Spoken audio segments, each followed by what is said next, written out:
గోపాల్ సాముద్రికము. సాముద్రిక శాస్త్రము ప్రధానంగా మన జీవితంలో 5 అంశాలను తెలియజేస్తుంది.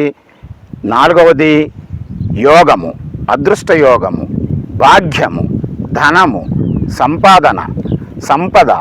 ఈ విషయాలను తెలియజేసేటువంటిది యోగరేఖ, అదృష్టరేఖ. అదృష్టరేఖ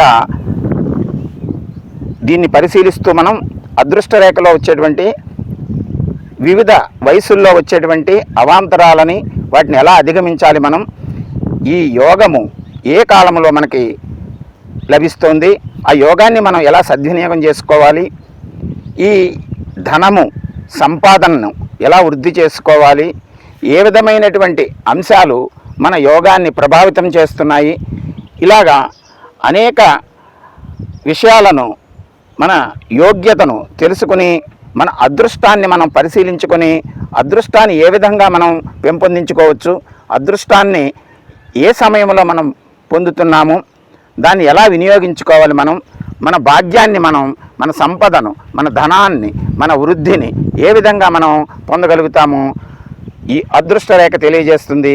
సాముద్రిక శాస్త్రం ద్వారా దీన్ని మనం తెలుసుకుందాము. మన అదృష్టాన్ని, మన యోగాన్ని, మన సంపదను, మన ధనాన్ని వృద్ధి చేసుకునే మార్గాల్ని అన్వేషిద్దాము. సాముద్రిక శాస్త్రాన్ని అనుసరిద్దాము.